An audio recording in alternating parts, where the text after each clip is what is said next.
Okay, good morning, everyone, and it is nice to be with you once again this weekend.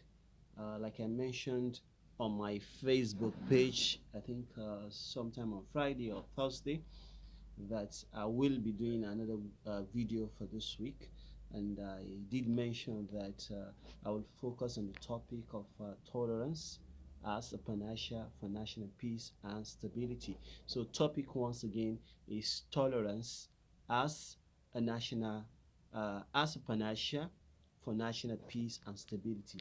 Tolerance as a panacea for national peace and stability. You will agree with me that our country, Nigeria, is in an urgent need of people coming together. It is in an urgent need of building bridges across all of our region, uh, b- bridging the gap. Bridging the gap between different ethnic groups, between different religious groups, in order to foster peace and unity and harmony. Because whichever way you look at it, the only country that we can call our own by birth and by right is our country, Nigeria. There is no country under the sun that will give us the opportunity or treat us as first class citizens. I mean, it is just natural, it is given that you're a Nigerian, you have all of the rights that that comes with being a Nigerian and all of that.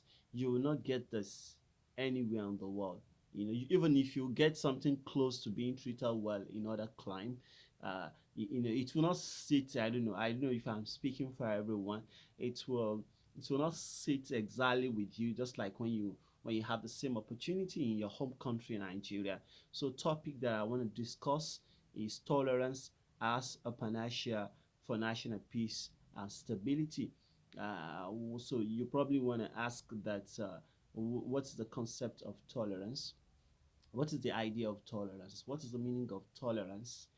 Uh, in line with our current situation in Nigeria. So you have diverse definition of tolerance. Dictionary definition and all of that. The perception definition of what you think tolerance should be and all of that. But to start with, I will start off with just a simple definition that says tolerance is a quality of allowing other people to say and do as they like, even if you do not agree or approve of it. I mean, the whole concept of tolerance is looking at a situation or conditions in which cultures, background, ethnic group, religions, etc. Different ideas, different notions, different view of the world, different cultures, different behaviors and attitude. Tolerance is seeking to make sure that all of these are able to exist side by side without one affecting the other. Let us come to the situation we have in Nigeria. We all know that Nigeria is a very diverse country, a country of you know more than 200 million in population. You know, you talk about up to 250 uh, ethnic nationalities, up to 200, because in our case, Nigeria is just a put together of nations. We have a lot of nations in this our country, Nigeria. Just a put together of a couple of nations into one country. So 200 million strong in terms of population. Yeah, we're said to have more than 250 ethnic groups that are speaking more than 500 languages. We have a land mass of more than uh, 92 million hectares, more than 92 million hectares of land area, of which up to 34 million of this land area is an arable land, which is you can use for agriculture and all of that. And we are blessed with rivers and mountains. We have large mineral deposits. So expectedly, looking at a country that has all of these specifications, all of these parameters, it is natural that all of those people will differ in one way or the other. All of these ethnic nationalities, the Yoruba nations, the Igbo nation, Efik nation, Tiv nation, Ijaw nation, Ishakiri nation, Hausa nation, you know, so many nations under our country, Nigeria, put together, under God. Naturally, it is very natural that differences, Nigerians should come to one reality that you live in a diverse country. I think this is one reality that we're missing, and this is perhaps one of the reasons why we keep having, violent crises everywhere. Currently, we have some issues. I mean, sometime last week we had issues with some people attacking police stations and all of that. Attacking the correctional service units also in Imo State and freeing prisoners and all of that. We've been battling with the issue of Boko Haram since early 2000 up to now and all of that. I think the reason for some of this problem, the reason for some of this problem is, unwillingness on our parts, unwillingness on our part as a people, unwillingness on the part of some of our leaders, you understand, to fully appreciate the concept of tolerance. Do your own, I do my own under the law. There are other countries too that have almost this level of diversity. Even if it's not exactly as ours, even if it doesn't look as complex as ours. Take for example Malaysia. They have different groups as well. You know, you have the Malays, you have those that are of Chinese descent, you have those that are of Indian descent, all in one country, Malaysia. And how many times have you heard of any major crisis in Malaysia? You have the religious groups in Malaysia also are given their right accordingly. You can do your own, the other party can also do their own. So we have examples. We have Singapore too. Yes, Singapore is a very small, it's a city state, a very small country and all of that. But as small as it is, if the concept uh, of uh, maybe I think maybe Malaysia, I mean Singapore is like a little above 5 million and all that. But if the concept of tolerance is not well internalized, despite their small size, I mean Singapore would have been fighting every day. They would have been fighting. You would have been hearing of crisis in Singapore every time. So I think the concept of tolerance, if not for anything, in Nigeria should be of high priority to us. We should learn to first understand all of these different groups in the country. There's so many nations, not just the regular Yoruba, Igbo, and Hausa. We have so many other ethnic groups that we need to seek to understand that these guys are also human like us. Our aspirations are always close to, we all want to live good life, we want to live in good house, we want to take care of our family, we like to sleep with our two eyes closed. Some of these aspirations are simple, basic aspirations that almost all Nigerians have, regardless of what tribe or what religion they subscribe to or they belong to. Question is whether you are Hausa, Igbo, Yoruba, Efik, Igbo, Muslim, Christians, or non-Muslims and non-Christians. We all want to go to the hospital and see that we are well attended to. We all want our children, right, to go to schools and be well educated. We all want peace. We all want stability. We all want to live a meaningful life in an harmonious environment. Nobody like a situation of violence. It does not pay anybody to live in a crisis situation. If you look at our history and all that has happened to Nigeria since 1960 up to date, about 50 years or so, I mean slightly above 50 years, you know that there is need for us to reflect, internally and look at ourselves very, very well. Every day we go out and relate with people in hundreds, in thousands. And these people are not necessarily people of your tribe. Yet you do business with them in the marketplace. Yet in the workplace you sit in the office with them. yet in the same passenger vehicle. Take for example in Lagos. I mean, when the conductor is calling people to enter maybe a bus, a downfall or something like that, nobody asks that you outside don't enter, you are efik don't enter, you are BBO don't enter. The guy will just call and say people should come and enter the bus. Everybody comes in and he collects his money. We do business every day together in our neighborhood, in the marketplaces, in our workplaces, and all of that. It calls for a deep reflection to say that we are humans, regardless of whatever name our tribe is. Whether you are Efik, whether you are Igbo, whether you are Thief, whether you are Idoma, whether you are Igbira. I even choose to focus on calling some of these other, ethnic groups that people consider as minority. Minorities too are human beings, whichever way you look at it.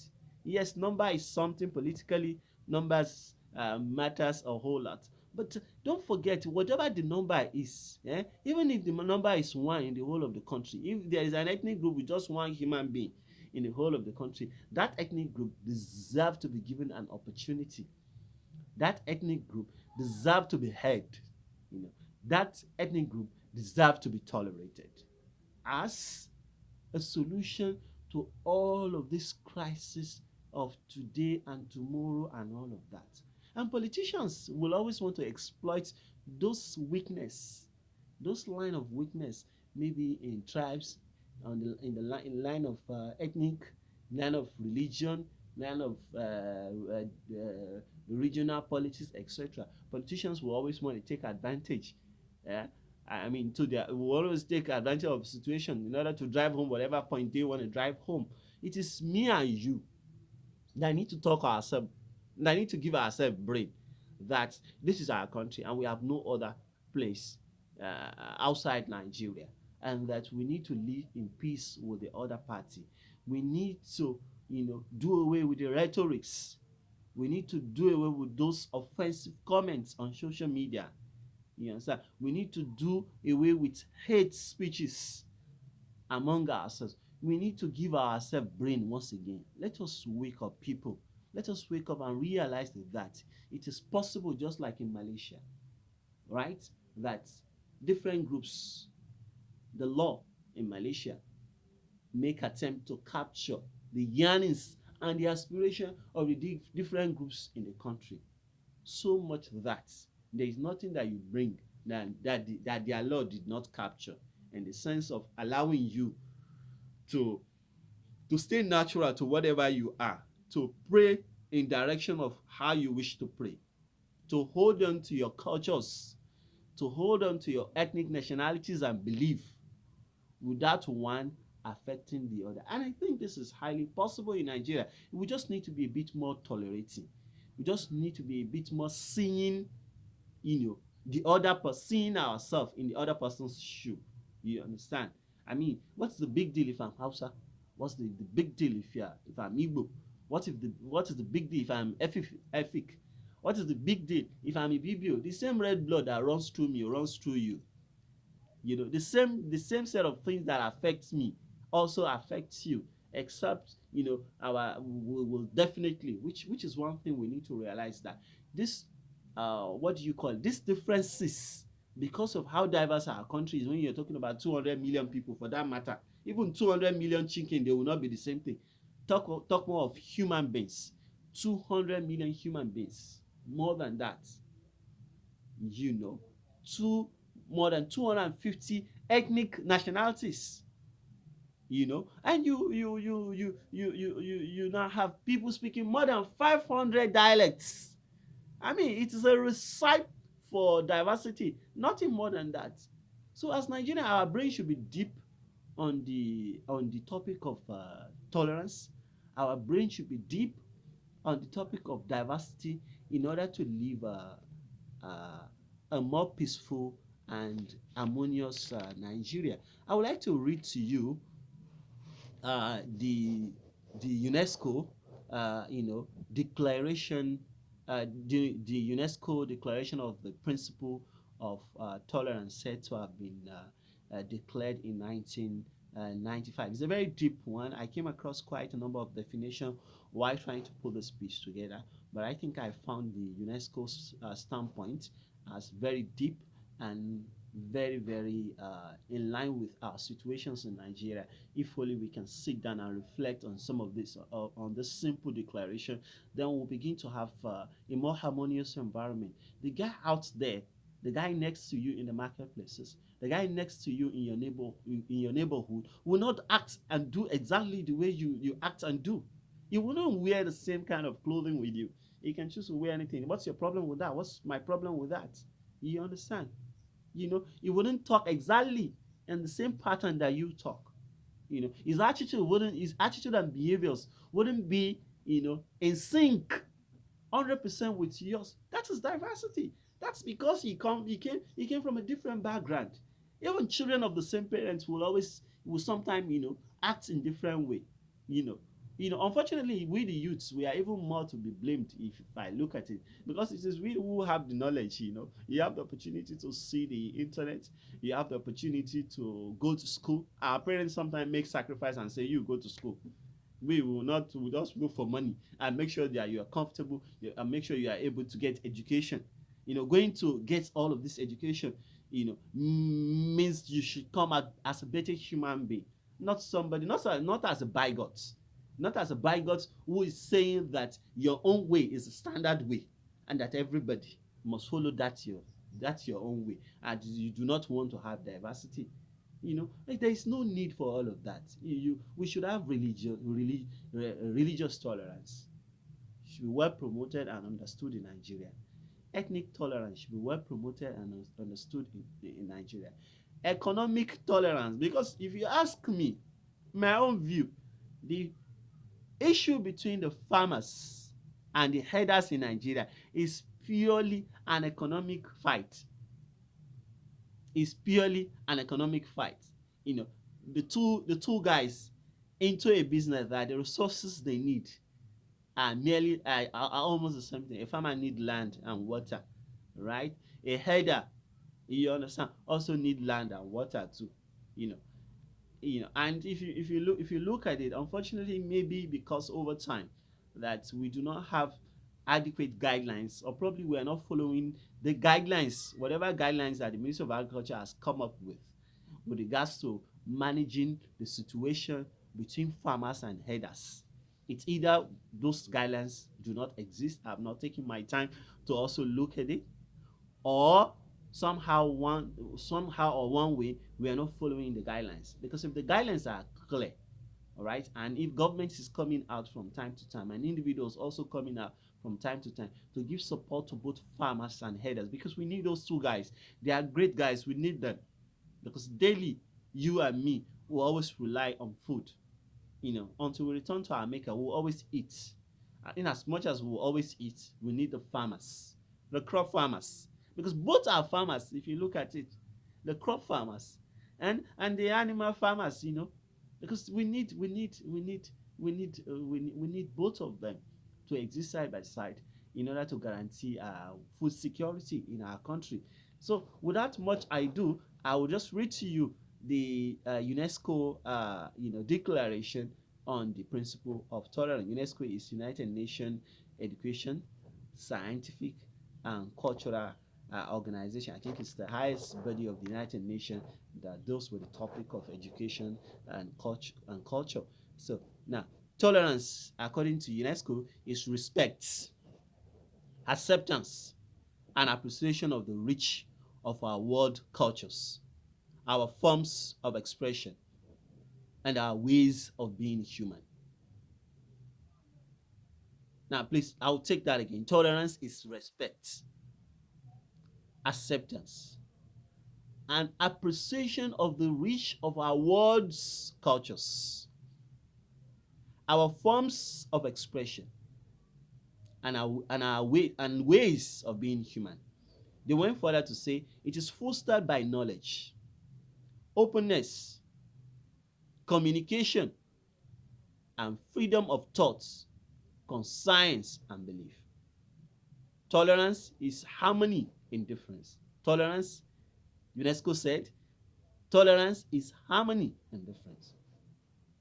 It is not only a moral duty, it is also a political and legal requirement.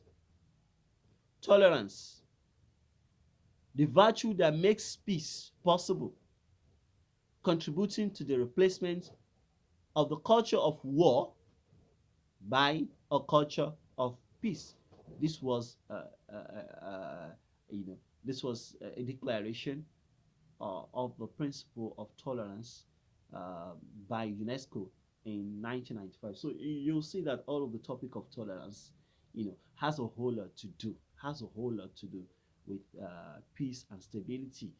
People do not feel happy; they feel, oppressed when you do not allow them to hear their views, when you do not allow their culture to prevail in their own way, when you do not allow their own ways of life, when you do not acknowledge or count their own way of life, they feel aggrieved, they feel agitated, and they wouldn't mind the consequence of what will come out of any situation since they are not welcome in that environment. So I want to use this opportunity to call on young people, young Nigerians, average Nigerians, and perhaps also call on our leaders to say that one of the most important things that Nigerians should preach and that the government should continue to preach, not only preach but also act upon, is to allow every group in Nigeria to exist with their culture, with their religion, with their background, with whatever that is unique to them, with whatever that is unique to them. There's an adage that says that the the sky is big enough for all the birds to fly. The sky is big enough for all the birds to fly. We have a very big country that is adequate for all of us to live and sustain and survive in our country, Nigeria. We do not need to suppress any group for the other group to exist. We can all exist side by side without one group unnecessarily, subjecting the other group to its own way, to what is perceived as a standard way of living. Your own standard way of living would definitely not be my own standard way of living. Because if you look at the two of us, you know, our backgrounds, our culture, right? Our religious orientation, you understand? Our attitude, ideology, and our attitude to life and our ideologies are not exactly the same thing. So, if an issue comes up, my approach to that issue will be different from your approach to that same issue. This is not to say that your approach to the issue is good or bad, or that my approach to the issue is also good or bad. It is just saying things in different way. And I do believe that it is it is seriously possible that we exist side by side regardless of our differences. These differences will never disappear. Nigerians just need to wake up. We need to wake up. I give you an example. I'm a Muslim, right? And I have children. Hmm? I have a daughter, for example. In fact, I have daughters. I'm just taking myself as an example. The thing is that there's nothing you can do about it. Based on my person and based on my belief as a Muslim, my daughter will always, always, always wear hijab. What are you going to do about it? Does that make me less a Nigerian? Does that make me less human being? Let us leave problem to the owner of the problem. If my daughter wears hijab or not, it is my problem. These are non-issues. These are not issues that at this stage, at the 21st century, and at the journey after more than 50 years of independence, we're still talking about issues of another person wearing hijab. What is your problem with it? I think these are the intolerance that we are talking about. That as a people, we need just to wake up. Hmm?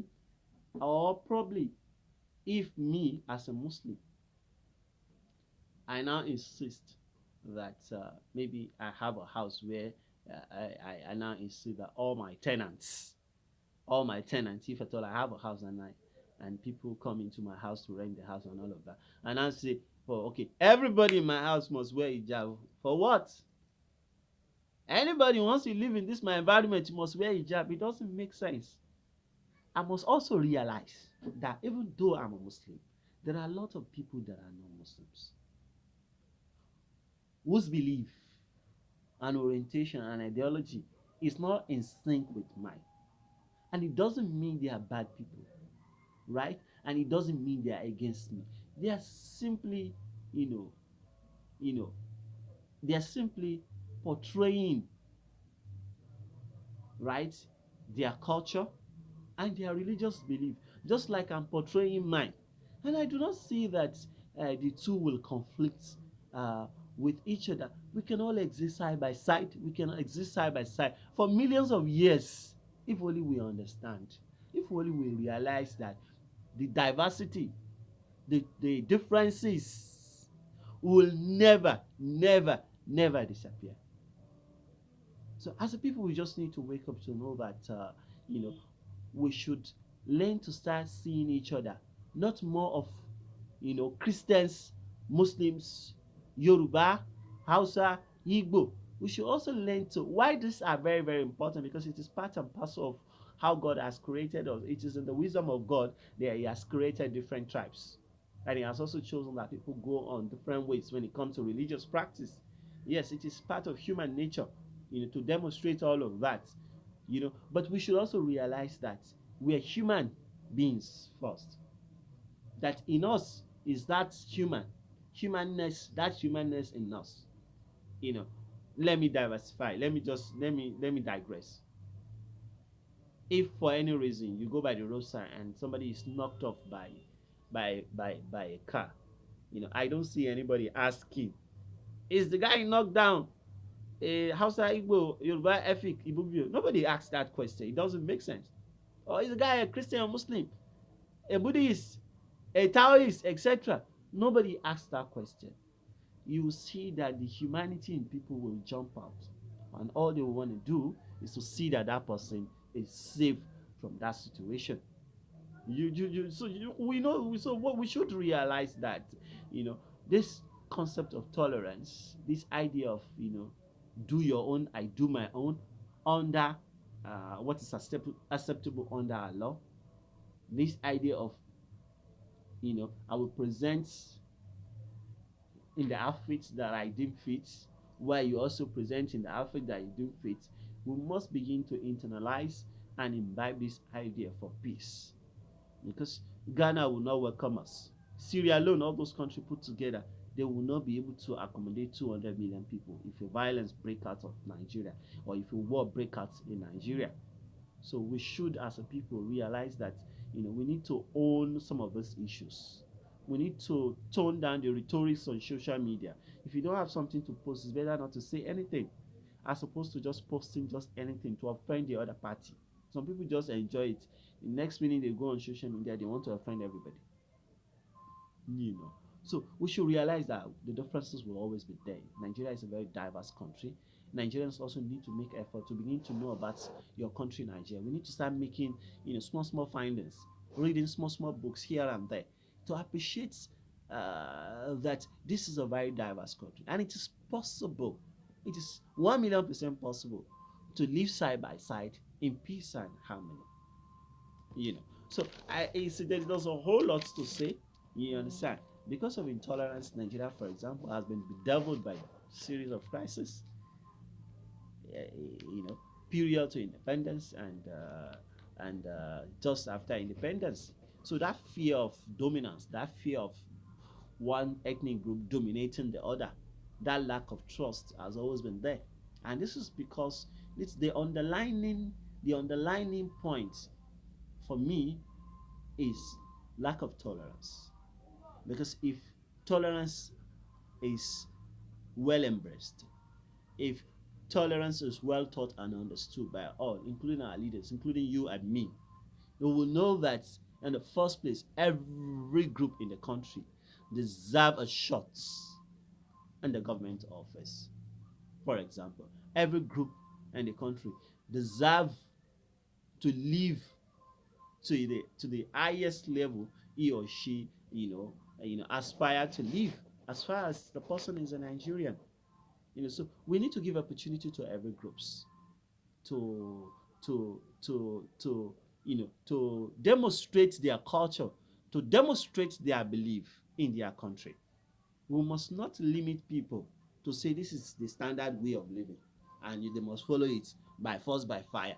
We will always have problem when you want to go that line, because our people are different, their backgrounds are different, some their orientations are different, their mode of worship is different. So if we'll appreciate that, it appears as if I keep repeating these lines, but these lines are the reason why we find ourselves in this kind of situation. There's the reason why Yusuf Muhammad in early 2000, is coming up with a concept of Boko Haram, and we're still in that in the crisis of Boko Haram up to now, since 2000, early 2000, even before Baba Obasanjo left power as a president. The issue of Boko Haram has begun, but many Nigerians are not aware.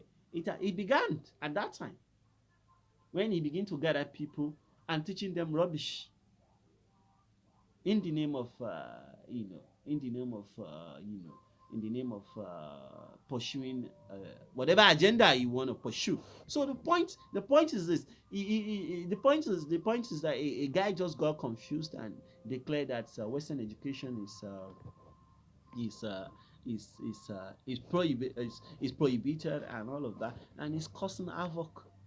If at all he came to say to him Western education is prohibited, and he stay on that line, it's his problem. There's no law in Nigeria that will perhaps force you to go to school if you don't want to go to school for you, right? But that is where we see the intolerance.